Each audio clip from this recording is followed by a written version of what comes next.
Hello anime lovers, स्वागत है आपका दी एनिमे एक्सप्लेनर चैनल पर। इस एनिमे की स्टोरी में हम एक बहुत ही बड़े स्केलेटन को देखते हैं जो कि एक मॉन्स्टर का होता है और उसके ऊपर एक मूर्ति होती है द फर्स्ट विजर्ड किंग की, जिसने इस मॉन्स्टर को मारा होता है। इस स्केलेटन के पास एक चर्च होता है और एक दिन उस चर्च के फादर को अपने गेट के सामने दो छोटे बच्चे मिलते हैं जिनको कोई वहां पर छोड़कर चला गया होता है। फादर समझ जाते हैं कि दोनों बच्चे अनाथ हैं और वो उन दोनों को अपने साथ अंदर ले आते हैं। उन बच्चों की टी शर्ट पर उनके नाम लिखे होते हैं, जिनमें से एक तो बहुत ही शांत और प्यारा होता है जिसका नाम यूनो होता है, लेकिन दूसरा वाला थोड़ा बदमाश होता है और अजीब अजीब हरकतें कर रहा होता है। और यही हमारी एनिमे का मेन कैरेक्टर है और इसका नाम है आस्था। फिर हम देखते हैं 15 साल बीत जाता है और आस्था अपनी चर्च की सिस्टर लिली को ही प्रपोज कर देता है। वो उससे कहता है, मैं बड़ा होके विजर्ड किंग बनूंगा और आपको बहुत खुश रखूंगा, प्लीज मुझसे शादी कर लीजिए सिस्टर लिली। जिस पर सिस्टर लिली बोलती है,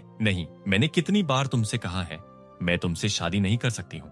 लेकिन आस्था बहुत ज्यादा जिद्दी होता है और वो सिस्टर लिली से जिद करने लगता है कि वो उससे शादी कर ले। और सिस्टर लिली आस्था से बहुत परेशान हो जाती है और वो अपना मैजिक यूज करके आस्था को एक वाटर पंच मार देती है, जिससे आस्था वहीं पर बेहोश हो जाता है। सिस्टर लिली उसके पास जाती है और उससे पूछती है, तुम ठीक तो हो ना? और तभी वहां पर चर्च के कुछ और बच्चे आ जाते हैं और वो सिस्टर लिली से कहते हैं, बिल्कुल सही किया आपने, जब भी आपको परेशान करे इसको एक दो वाटर पंच मार दिया करिए। लेकिन तभी आस्था दोबारा होश में आ जाता है और फिर से सिस्टर लिली के पीछे पड़ जाता है। लेकिन इस बार वहां पर यूनो आ जाता है और वो आस्था को अपने मैजिक से वहीं पर गिरा देता है। आस्था गुस्से में उठता है और उसके पास भाग के जाकर कहता है, आखिर तुम हर बार मेरे और सिस्टर लिली के बीच में अपनी टांग क्यों घुसाते हो? जिस पर यूनो आस्था से कहता है, देखो, पहले तो तुम बहुत ज्यादा शोर मचाते हो, दूसरा तुम्हारी हाइट बहुत कम है, तीसरा तुम दिमाग से कम हो, और सिस्टर लिली इस चर्च की नन है और नन लोग शादी नहीं कर सकते, तुम्हारे दिमाग में इतना भी नहीं घुसता क्या? जिस पर आस्था बहुत गुस्सा हो जाता है और यूनो से कहता है, आजा 1v1 फ्री फाइट में नहीं, असली फाइट में मतलब। जिस पर यूनो कहता है, नहीं, मुझे टाइम वेस्ट नहीं करना है तुम्हारे साथ 1v1 करके। आस्था बोलता है, यू डर गए क्या? जिस पर ये बच्चा, जिसका नाम मैक्स होता है, ये बोलता है, तुम सोच भी कैसे सकते हो कि तुम यूनो को जिंदगी में भी हरा सकते हो? आस्था मैक्स से बोलता है, रम, तुम्हारी प्रॉब्लम क्या है बच्चे? मैं तुमसे इतना बड़ा हूँ फिर भी तुम मेरी रिस्पेक्ट क्यों नहीं करते कभी? जिस पर मैक्स बोलता है, बिल्कुल भी नहीं, मैं किसी ऐसे की रिस्पेक्ट कर ही नहीं सकता जो 15 साल का होने के बाद भी मैजिक नहीं यूज कर सकता। असल में आस्था के पास बिल्कुल भी मैजिक नहीं होता, मतलब आस्था एक ऐसे वर्ल्ड में होता है जहाँ पर मैजिक से ही सब कुछ होता है, बिना मैजिक के। मैक्स आस्था से कहता है, तुम सोच भी कैसे सकते हो कि तुम बिना मैजिक के यूनो जैसे पावरफुल मैजिशियन को हरा सकते हो? आस्था कहता है, अच्छा, यूनो अगर इतना ही स्ट्रांग है तो वो ये कर सकता है क्या? और वो बहुत ही तेज स्पीड में क्रंचेस मारने लगता है। असल में आस्था मैजिक तो यूज कर नहीं सकता, इसलिए वो एक्सरसाइज करके अपने आप को फिजिकली बहुत स्ट्रांग बना लेता है। मैक्स आस्था से कहता है, तुम क्रंचेस मारकर विजर्ड किंग नहीं बन सकते, क्योंकि विजर्ड किंग स्ट्रॉन्गेस्ट मैजिशियन होता है, स्ट्रॉन्गेस्ट बॉडी बिल्डर नहीं। और तभी यूनो अपने मैजिक से सिस्टर लिली के कपड़े सुखाने लगता है, जिसको देखकर सारे बच्चे भाग के चले जाते हैं। और यूनो का भी सपना आस्था की तरह विजर्ड किंग बनने का होता है। सिस्टर लिली भी यूनो को थैंक यू कहती है उसकी हेल्प करने के लिए, जिस पर आस्था को बहुत जलन होती है और वो जल्दी से भाग के लकड़ियां काटने आ जाता है ताकि सिस्टर लिली उसको भी थैंक यू बोले। लेकिन इससे पहले कि वो लकड़ियां काटता, यूनो अपने मैजिक से लकड़ियां भी काट देता है। असल में इसको आस्था के सामने शो ऑफ करना थोड़ा पसंद होता है। मैक्स कहता है, मुझे यकीन है ना, अगला विजर्ड किंग यूनो ही बनेगा, तुम नहीं आस्था। और तभी वहां पर फादर भी आ जाते हैं और वहां आकर यूनो की तारीफ करने लगते हैं कि यूनो जरूर इस चर्च का नाम एक दिन रोशन करेगा। आस्था दुखी हो जाता है और कोने में अकेला जाकर बैठ जाता है। तभी उसके पास सिस्टर लिली आती है और उससे कहती है, दुखी मत हो आस्था, थोड़े दिनों में तुम्हारी ग्रिमॉयर तुम्हें मिल जाएगी, फिर तुम भी मैजिक यूज कर पाओगे। जिसको सुनकर आस्था खुश हो जाता है और फिर से खड़ा हो जाता है और कहता है, आप देखना सिस्टर लिली, मुझे इस दुनिया की बेस्ट ग्रिमॉयर मिलेगी और फिर मैं बहुत मेहनत करके सबसे ज्यादा स्ट्रांग बनूंगा और फिर एक दिन मैं विजर्ड किंग बनूंगा।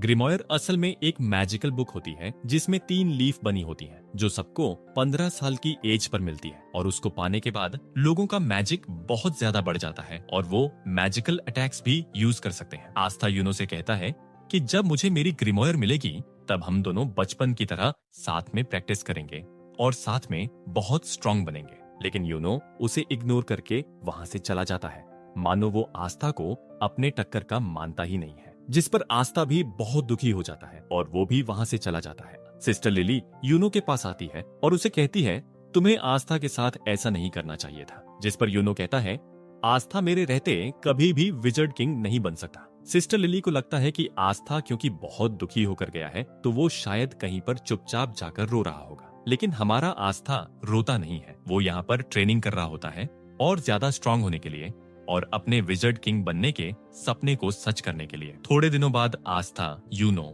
और बहुत सारे बच्चे जो 15 साल के हो गए थे वो सब ग्रिमॉयर टावर जाते हैं अपनी ग्रिमॉयर लेने। आस्था बहुत ज्यादा एक्साइटेड होता है क्योंकि अब वो फाइनली मैजिक यूज कर पाएगा और यूनो को टक्कर दे पाएगा। वहां पर 2 नोबल फैमिलीज के भी बच्चे आए होते हैं जो आस्था और यूनो का मजाक उड़ा रहे होते हैं क्योंकि वो लोग गरीब होते हैं। तभी वहां पर उस ग्रिमॉयर टावर का मास्टर आ जाता है और सारे लोगों का वेलकम करता है। आस्था बहुत ज्यादा एक्साइटेड और खुश होता है। फिर ये मास्टर एक मैजिकल स्पेल बोलता है और सारे लोगों के पास अपने आप उनकी ग्रिमॉयर उड़कर आने लगती है।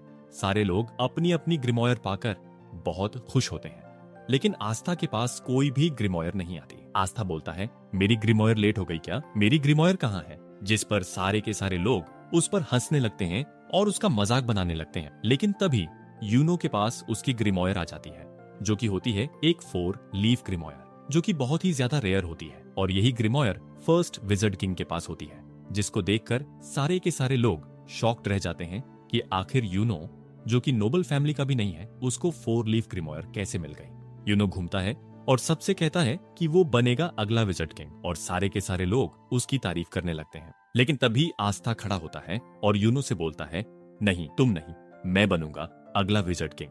जिस पर फिर से सारे के सारे लोग उस पर हंसने लगते हैं और उसका मजाक उड़ाने लगते हैं और यूनो भी आस्था को वहीं पर इग्नोर करके वहां से चला जाता है। इसके बाद आस्था अकेले जंगल में उल्टा लटका होता है और थोड़ा सा दुखी होता है क्योंकि ना तो उसके पास मैजिक है, बल्कि अब तो उसको ग्रिमॉयर भी नहीं मिली। लेकिन इतना सब कुछ होने के बाद भी वो गिव अप नहीं करता और वो उठता है और कहता है, क्या हुआ अगर मेरे को ग्रिमॉयर नहीं मिली तो? मैं तब भी मेहनत करना नहीं छोड़ूंगा और एक दिन विजर्ड किंग जरूर बनूंगा।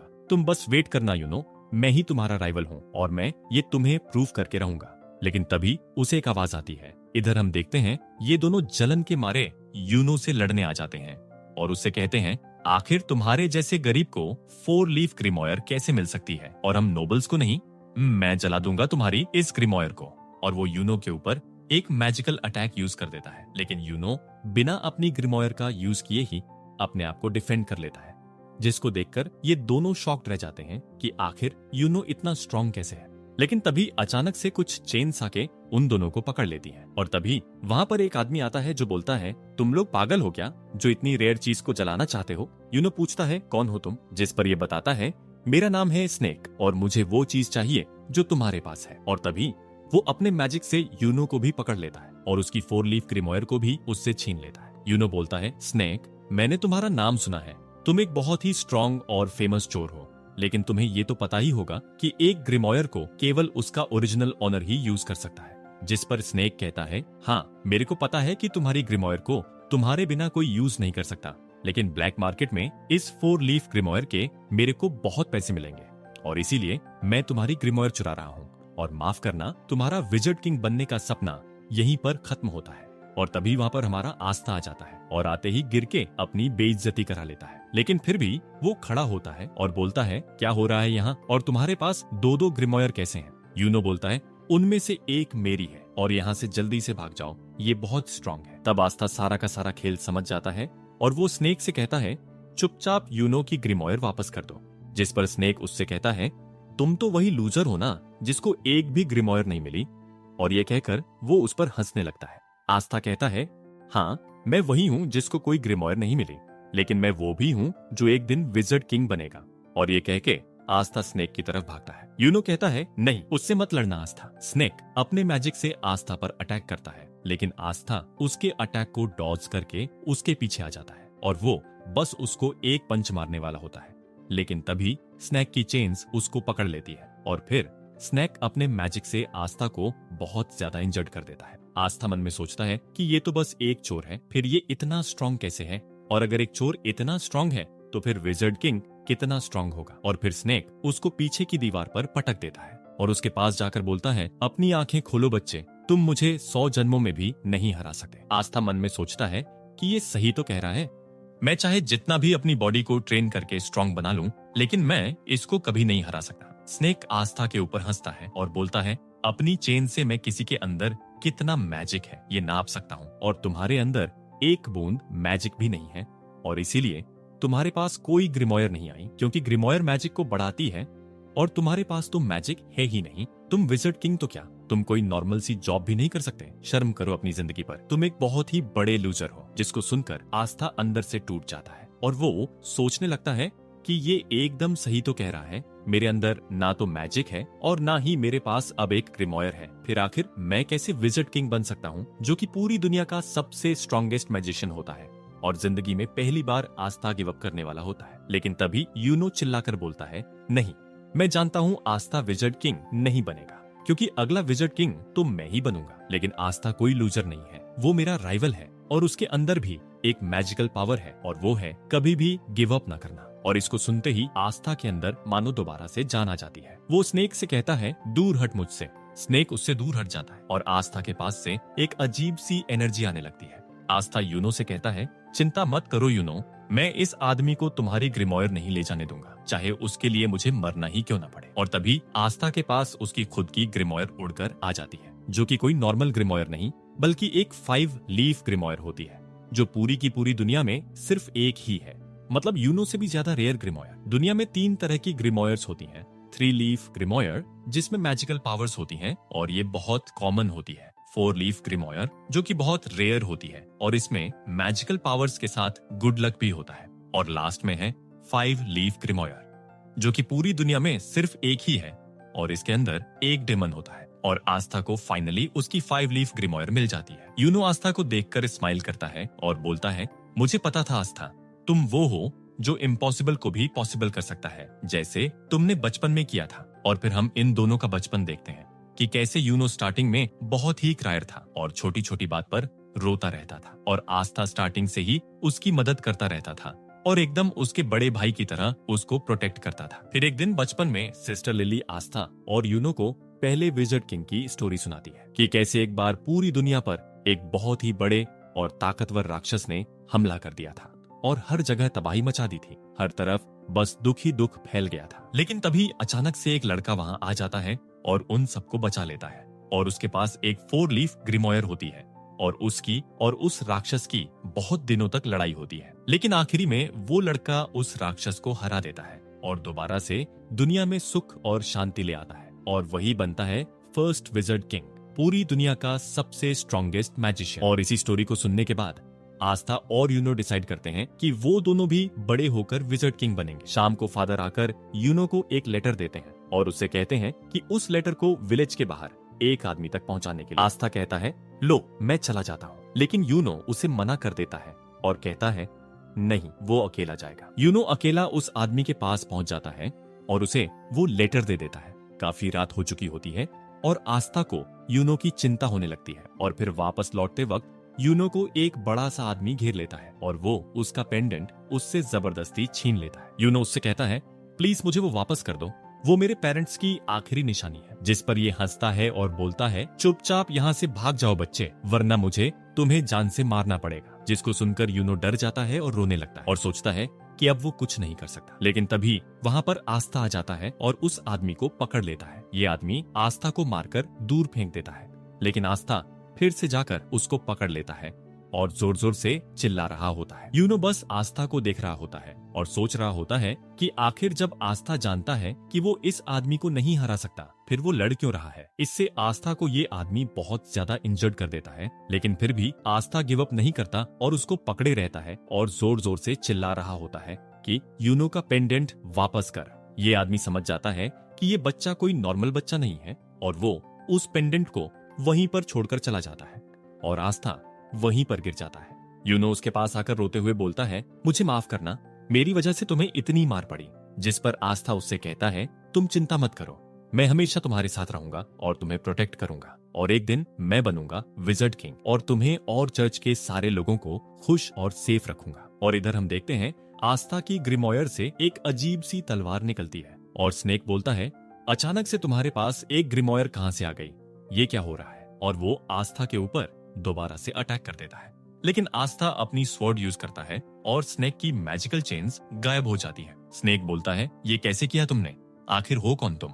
जिस पर आस्था बोलता है, मैं वो हूँ जो एक दिन बनेगा विजर्ड किंग। और ये कहकर आस्था स्नेक के ऊपर अटैक कर देता है और स्नेक की एक बार में ही बैंड बजा देता है और उसको हरा देता है। यूनो उसे देखकर हंस रहा होता है और आस्था उसके पास आकर बोलता है, ये देखो यूनो, मेरे को फाइनली मेरी ग्रिमोयर मिल गई। यूनो आस्था से बोलता है, तो तुमने मुझे एक और बार बचा लिया। आस्था, तुम्हें याद है ना वो प्रॉमिस जो हमने बचपन में किया? बचपन में जब यूनो आस्था की बात सुनता है तो वो पूछता है कि क्या मैं विजर्ड किंग बन सकता हूँ जबकि मैं इतना वीक हूँ? जिस पर आस्था यूनो से कहता है, हाँ, अगर तुम बहुत मेहनत करोगे और कभी भी गिव अप नहीं करोगे तो तुम क्या, कोई भी विजर्ड किंग बन सकता है। जिसको सुनकर यूनो खड़ा होता है और बोलता है, ठीक है, मैंने भी डिसाइड कर लिया है कि आज के बाद मैं कभी भी वीक नहीं रहूंगा और मैं बहुत मेहनत करके एक दिन विजर्ड किंग बनूंगा और तुमको और चर्च के सारे लोगों को खुश रखूंगा। जिस पर आस्था यूनो से कहता है, इसका मतलब है कि अब हम दोनों राइवल्स हैं। और वो दोनों एक दूसरे से प्रॉमिस करते हैं कि वो दोनों बहुत मेहनत करेंगे और एक दिन विजर्ड किंग बनेंगे। आस्था यूनो से कहता है, हाँ, मुझे याद है और मुझे लगा था कि तुम भूल गए होंगे। और फिर वो दोनों फिर से बचपन की तरह दोबारा से एक दूसरे से शर्त लगाते हैं, ये देखने के लिए कि पहले विजर्ड किंग कौन बनेगा। इसके बाद हम अभी के विजर्ड किंग की झलक देखते हैं और उन 9 मैजिक नाइट्स को देखते हैं जो किंगडम में विजर्ड किंग के बाद सबसे ज्यादा स्ट्रॉन्ग मैजिशियन होते हैं। और इनका काम होता है किंगडम में पीस और ऑर्डर मेंटेन करके रखना। और इन सब की एक स्क्वाड होती है जिसको ज्वाइन करने के लिए बच्चों को एक एंट्रेंस एग्जाम देना होता है और उसी एग्जाम के लिए आस्था और यूनो दोनों ट्रेनिंग कर रहे होते हैं। इधर हम देखते हैं फादर और सिस्टर लिली ग्रिमोयर टावर के मास्टर के पास जाते हैं और फादर मास्टर से पूछता है कि आखिर एंट्रेंस एग्जाम के लिए उसने यूनो के साथ आस्था का भी नाम क्यों दिया, जबकि आस्था तो उस टेस्ट में पास हो भी नहीं सकता।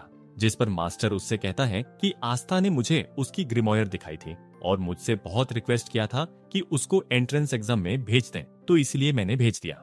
फादर मास्टर से पूछते हैं कि आखिर जो ग्रिमोयर आस्था के पास आई है वो है क्या और वो असलियत में ग्रिमोयर है भी कि नहीं। जिस पर मास्टर उसे बताता है, मैं तुम्हें ज्यादा तो नहीं बता सकता, लेकिन हाँ, उस ग्रिमोयर की वजह से आस्था को फ्यूचर में एक बहुत बड़ी लड़ाई लड़नी होगी। फादर मास्टर से रिक्वेस्ट करने लगता है कि आस्था बहुत वीक है और उसके पास मैजिक भी नहीं है, तो उसको एंट्रेंस एग्जाम में ना भेजें। जिस पर मास्टर उससे कहते हैं, कहीं ऐसा तो नहीं कि तुम आस्था को इसलिए नहीं भेजना चाहते क्योंकि अगर वो पास हो गया तो वो यहाँ से चला जाएगा और तुम्हें उसकी याद आएगी। जिस पर फादर थोड़ा सा शर्मा जाता है और बहाने बनाने लगते हैं। सिस्टर लिली भी समझ जाती है कि फादर आस्था को सीक्रेटली बहुत प्यार करते हैं। इधर हम देखते हैं आस्था और यूनो रेस लगाते हुए चर्च वापस आ रहे होते हैं और उन दोनों के बीच में टाई हो जाता है। आस्था पूछता है, जल्दी बताओ कौन जीता? मैक्स बोलता है, यूनो जीता है। आस्था कहता है, अभी रेस खत्म नहीं हुई है, जो चर्च के अंदर पहले घुसेगा वो जीतेगा। और आस्था चर्च के अंदर घुसने वाला होता है, लेकिन तभी यूनो उसे अपने मैजिक से उड़ाकर दूर फेंक देता है और रेस को जीत जाता है। रात में सोते वक्त आस्था सपने में भी यही बोल रहा होता है कि वो एक दिन विजर्ड किंग बनेगा। भाई, ये पागल होता है विजर्ड किंग बनने के लिए। जिसको सुनकर मैक्स आस्था पर गुस्सा हो जाता है। अगले दिन आस्था फिर से ट्रेनिंग कर रहा होता है और उसके पास मैक्स आ जाता है। आस्था पूछता है, क्या हुआ मैक्स? मैक्स बोलता है, तुम बेवकूफ हो। जिस पर आस्था उस पर गुस्सा हो जाता है और बोलता है, ये बोलने के लिए तुम चर्च से इतनी दूर मेरे पास आए हो?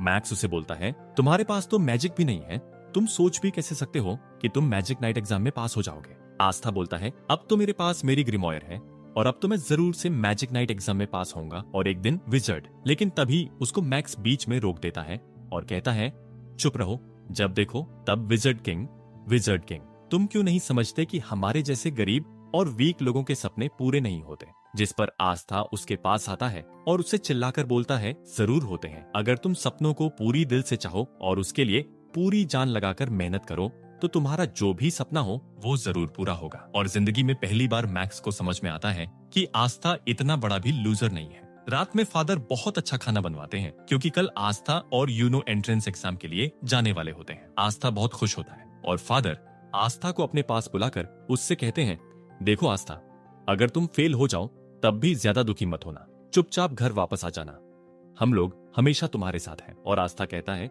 यही चीज आप यूनो को भी कहोगे ना कि सिर्फ मुझसे ही कह रहे हो? जिस पर फादर उससे कुछ भी नहीं कहते क्योंकि उन्हें पता होता है यूनो तो आसानी से पास हो जाएगा, बस आस्था की थोड़ी दिक्कत है। आस्था फादर से कहता है, आप चिंता मत करो, मैं जरूर से इस मैजिक नाइट एग्जाम को पास करूंगा और उसके बाद मैं बनूंगा विजर्ड किंग और वापस आकर सिस्टर लिली से शादी करूंगा। लेकिन तभी सिस्टर लिली उसको अपने वाटर पंच से चुप करा देती है। अगले दिन आस्था और यूनो अपनी जर्नी पर निकलने वाले होते हैं। सारे लोग उनको बेस्ट ऑफ लक और बाय बाय बोलते हैं और मैक्स बोलता है आस्था को बाय कहने की जरूरत नहीं है, वो जल्दी वापस आ जाएगा। लेकिन हाँ, अगर तुम किसी तरह पास हो गए आस्था, तो मैं मान जाऊंगा कि हम जैसे लोग भी ड्रीम्स देख सकते हैं और फिर मैं भी मैजिक नाइट बनने के लिए मेहनत करूंगा। जिस पर आस्था उससे कहता है, फिर तैयार हो जाओ मेहनत करने के लिए। और फिर आस्था और यूनो निकल जाते हैं अपनी मंजिल की तरफ। सिस्टर लिली भी आस्था के जाने पर थोड़ी दुखी होती है और आस्था और यूनो बहुत ही लंबे सफर के बाद फाइनली पहुंच जाते हैं अपने मैजिक नाइट एंट्रेंस एग्जाम की जगह पर। अब कौन पास हुआ और कौन फेल हुआ, ये हम नेक्स्ट पार्ट में देखेंगे। वीडियो अच्छा लगा हो तो इसे लाइक और शेयर कीजिए। कमेंट करके बताइए कि आपको ये एपिसोड कैसा लगा। और अगर आप हमारे चैनल दी एनिमे एक्सप्लेनर पर नए हैं तो हमारे चैनल को सब्सक्राइब करके बेल आइकन जरूर दबाइए। मैं मिलता हूं आपसे बहुत ही जल्द अगले वीडियो के साथ।